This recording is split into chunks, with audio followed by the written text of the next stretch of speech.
Hi everyone, it's Graham Healy, the voice. Just thought I'd do a quick broadcast about what's happening regarding the Centrelink cashless card and the drug testing of the poor or the unemployed by Scott Morrison.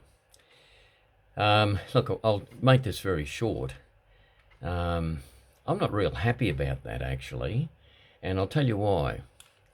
One of the main reasons that my parents, who voted Liberal all their life, had small business all their life, one of the main reasons they deserted the Liberal Party is because good old, kick the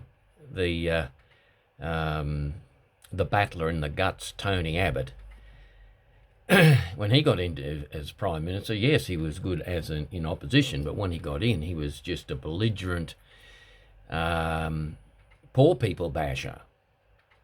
The three main things I remember is, one, he hit the disability pension.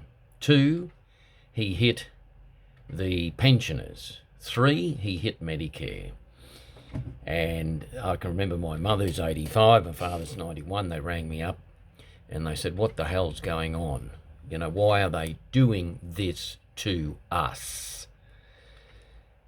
Worked hard all their life, retired on a pension, And I said to my mother, apart from the fact that if I saw Joe Hockey, I'd physically clip him in the ear because that fat bureaucrat giving everyone the heavy lifting, of course, gets sent over to the USA on $500,000 a year of taxpayers' money. It's, I'm not going to get going on that, but it's jobs for the boys. And regarding Tony Abbott, I didn't mind Tony Abbott at one point because he seemed as if he had a bit of a, slash boxing slash worker type mentality background. But when push came down to shove, what did he do? With all these background, a little firefighter and all that, and I'm not knocking that, but you got to remember when he goes out doing these little voluntary jobs, he's sitting on about $500,000 a year or $300,000 a year from his parliamentary pension. So you can imagine you or I or any other worker in Australia or someone who's actually doing something for a living, apart from living off taxpayers' money like the political class, we've actually worked for a living. So, if I had a few million in the bank and nothing else to do, I'd be doing a lot of things. I'd probably be helping out a lot of people. But like most Australians, we're surviving or trying to survive to make ends meet, whether you've got a business and being taxed to death in a business or you're just a normal worker. Remember this, folks, that all this tax that they're deliberately spending away, your political class, by the way, that's our tax dollars they're spending, whether it be overseas to the UN, to the Lima agreements, to the international trade agreements, which are win-lose. We lose, they win. Chinese businesses buying up our prime real estate all around Australia, laundering money to increase the big housing debt bubble in Australia. All those fun things all happening courtesy of the political class. Now, I've given Scott Morrison, I'm waiting, Scotty, for you to grow a backbone. But unfortunately, by the look of it, we'll see. We'll wait to the beginning of next year before I pass full judgment on Scotty Hillsong Morrison. And the reason why is he's no Donald Trump. Trump has turned the economy of the USA around in just over 2 years. Now that is a president. We should have a mover and shaker as a Prime Minister, and I'm afraid the jury's out with Scotty Morrison. Now anything is better than communist Bill Shorten. Agreed. But what I'm seeing is we've got, it sounds like Tony Abbott Groundhog Day. As soon as we put Morrison in power, and he gets into power with the mandate of Christian votes, of which I'm a Christian. I'm a registered minister, would you believe? Got a doctorate in theology, honorary doctorate in theology. Now, we put Scotty Morrison in. What did he say about Israel Folau? Who, that case, going to the Supreme Court is all about religious freedom. Scotty Morrison said nothing. Absolutely nothing. Abortion. Murdering of children. Right up to the 9th month. Scotty Morrison, Kumbaya at Hillsong, said nothing about it. Absolutely nothing. You know what? It's easy to call yourself a Christian in name only. But the difficult part is sticking by what the commandments say. Now, I'm just watching where Scott Morrison goes. I just got this feeling, oh, what a feeling, that he ain't the leader for Australia. We need a mover and shaker like Donald Trump. And no matter how I try and rethink myself, Scott Morrison ain't Donald Trump. That's what we need in Australia. We need a businessman, someone like Kerry Packer or someone like that who's got some guts to move and shake the place around.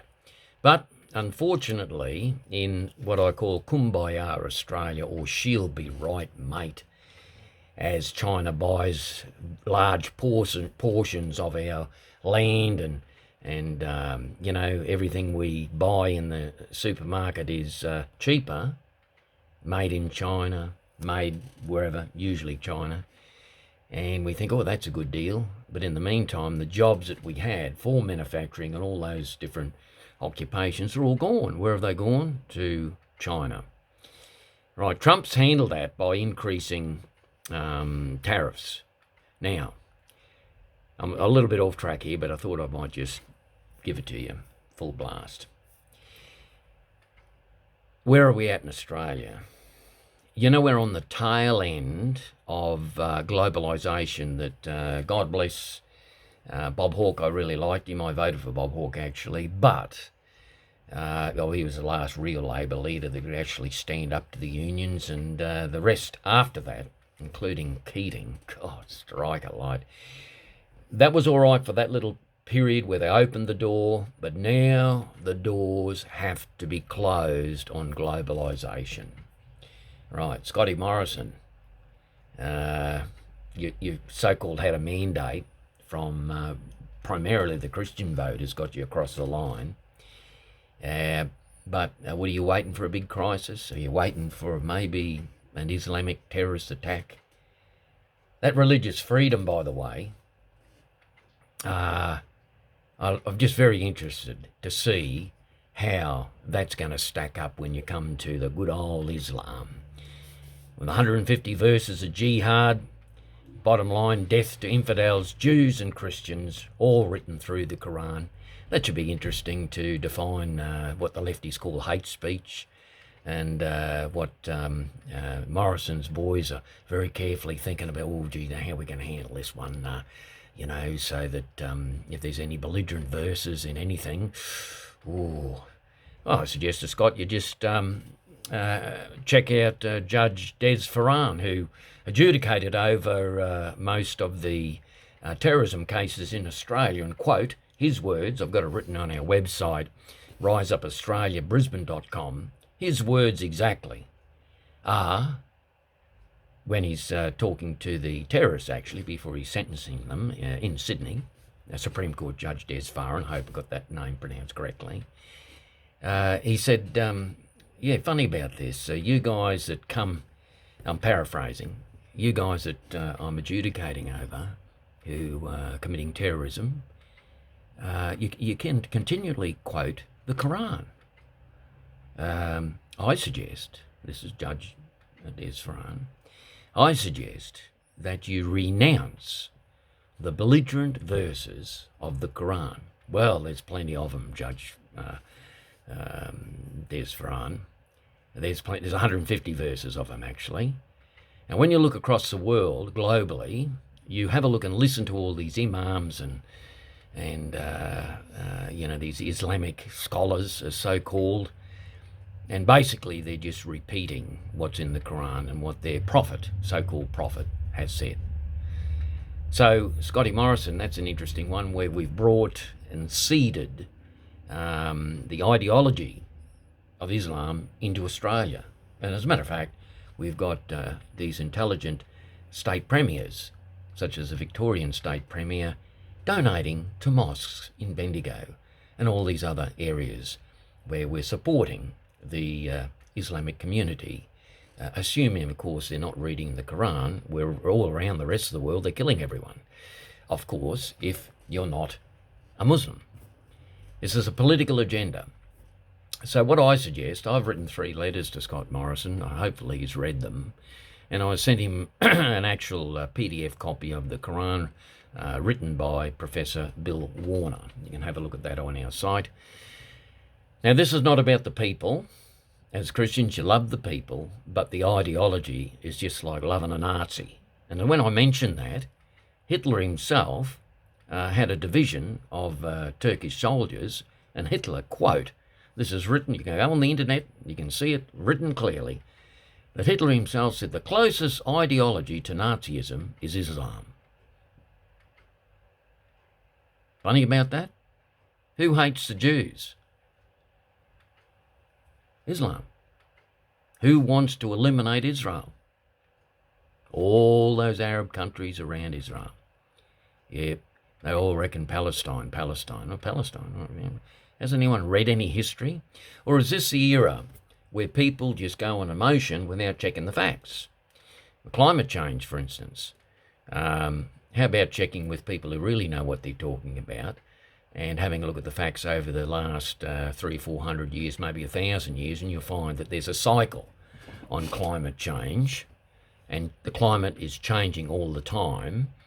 And but the left, the state premiers, the bushfires is due to climate change. It's time, really, folks, it's time we sorted out this absolute idiotic, non-factual based rubbish coming from the political class, basically. Back to Scott Morrison. Scotty, here's a message for you. The reason why your little mate Tony Abbott got kicked out is because he kicked the Australian worker in the guts as soon as he got in. Did he pick on the multinational corporations who don't pay tax in this country? That's right, they don't pay tax. iPhone, $9 billion profit, paid 0 tax. The Electrical Authority, the privatisation that was going to make electricity so much cheaper. I think $11 billion profit, paid no tax. That's in Victoria. The list goes on. Then Scotty Morrison gets in, voted by the Christian vote to get him across the line. And what does he do? He decides he's going to pick on the poor people. The people who are on Centrelink, $250 a week, they won't even pay your rent. So what we're going to do, we're going to drug test them now. Yeah, everyone under 30, drug test them. And then we're going to give them a cashless card. And then we might put 666 on their forehead and put maybe we might put a Centrelink microchip in their arm or something. And then what we're going to do is anyone who has a transaction of over 10 grand, they're not allowed to now. You can't, cashless society, Good on you, Scotty. You're right on line with the globalist agenda. And I thought you were a Christian. Well, I don't know, maybe you believe in the Pope or something. But what you're heading towards is you're playing into the hands of globalisation. Now, summary. I'll finish off. Just want to make it short. I haven't got much hope for Scott Morrison. Just hope, at least we got Labor out of the way. We need another leader who's got some guts. I saw some time ago, I saw Twiggy Forrest rise up. He's a businessman just like Trump. He's got the money. And a lot of these ideas they come out with, like what Tony Abbott and Scott Morrison has come out with these cashless cards, and in a version has come from Twiggy Forrest, including an Australian bank revisited Twiggy Forrest. Yeah, Twiggy, I think it's time to do something about it, mate. However, bottom line is, I've got a funny feeling that we're going to have suddenly in this country, because the political class is reactive, not proactive. So something is going to happen. Something's going to happen that's going to shake the nation. We'll see what happens. I haven't seen it myself, but look, the way we're going, we're still on this course of a train wreck. We're doing nothing positive about the economy. All this rubbish that Morrison's talking about, all these jobs, are they the Centrelink jobs that get listed if you're on Centrelink for an hour, or you're working for an hour or something, that suddenly you're registered as a job seeker? What's the real facts? The real facts is that a lot of these jobs are temporary visas and all this sort of stuff. They're permanent jobs. How can you have jobs when you haven't got any manufacturing, where the mining, not the mining sector, but the farming sector is on its knees? Where's the jobs? Where are they? I'm looking for them. Where? Oh, don't tell me. In the government. Anyway, a little bit of a rant and a rave. I'll just summarise it. The fundamental economics of Australia aren't going too well. Regarding China, we're exposed to China about 70 to 80%. That's through real estate, laundering money, and all their manipulations in the background, and all the political class who sucked up to China and basically acted in a corrupt way from both sides of the political spectrum.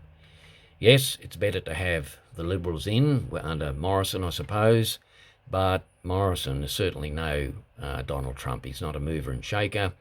He's, I've been watching him, and I think at the end of the day, I'm going to rename him Groundhog Day. You're revisiting the old Liberal, you play that funky music with the Liberals again. Let's kick the little bloke in the guts. Let's put everyone on Centrelink on a cashless card and put 666 on the forehead or something. Bottom line is, how do you solve the economic situation in Australia? Well, number one, have a look on riseupaustralia.brisbane.com, and here we got the solution sitting there looking at you in the face. 2% transaction tax. Bob Katter said this as well. Suddenly, we've got 3 times the amount of taxation. And the big bonus will be, guess what? We can eliminate every tax off everyone. So, instead of 80% of the working class and the small business people paying all this tax that has been spent overseas, and Tony Abbott's volunteering, but his big pension that he's getting from being in, stuffing everyone around in the political class is, 250,000 to 500,000 a year. Thank you very much. Could do a lot of things, couldn't you? Couldn't you and I do a lot of things with that? So I don't have much sympathy for the political class, because they're working for us, or should be, and they haven't been. They've been working for themselves. So let's just finish this off. At the end of the day, we're going to hit a paradigm shift regarding the political scene. The financial scene's not looking real good. They're relying on iron ore and everything else, and that'll go up and that'll go down. As quick as it goes down, it'll go back up and go down again. So you wouldn't want to be doing too much projections on that. However, the fundamental economics in Australia relies on the property bubble. The property bubble is at its all-time high, and that is going to burst. Very, very dependent on what's happening in China. And Trump's really pulled up China, and then that'll have a knock-on effect on us. And you know what? It'll be tough, but it'll be a good thing. It'll be a stop reset. So what have we got to do?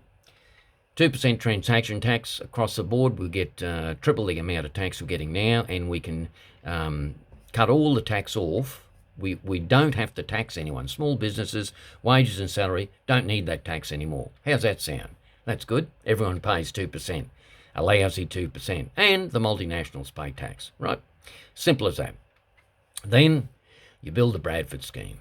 That's right. All these fires and droughts out west, we feel, look, we're going to give them, Scott Morrison's out there,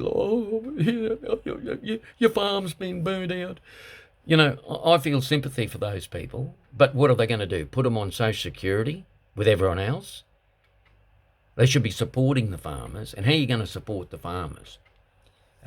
Build the Bradford irrigation scheme. Turn the central part of Australia into the food bowl for Southeast Asia. We need to become a net exporting country, not foreign rubbish net importing, which we are now. I agree with Bob Katter 100% on these issues. He comes up there and he's like John the Baptist in Parliament, stating it like it is, and they're all laughing. They sit there and laugh. The Federal Treasurer, Frydenberg, don't really. He quotes a couple of irrelevant figures. The reality is, what Bob Katter says in the Parliament regarding the financial status of Australia is absolutely spot on.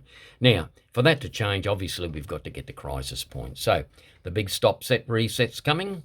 I feel it'll be beginning of next year. And when it happens, it'll be good for all of us, because imagine the Bradford scheme.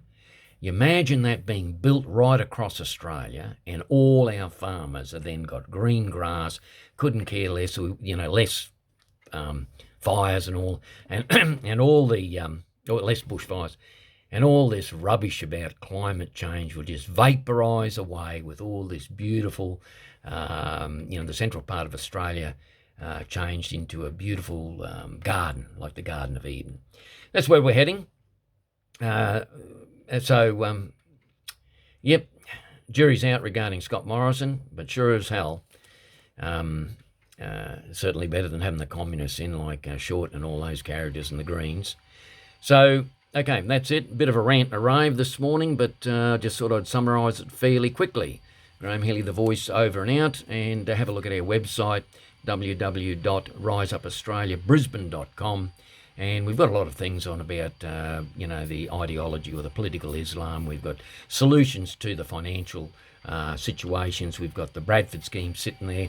In actual fact, I think some of the parliamentarians, such as Pauline Hanson and co, I think some of them have been reading our website, but that's good. It's as long as we keep pushing the agenda forward. Okay, Graham Healy over and out. I'll speak to you soon.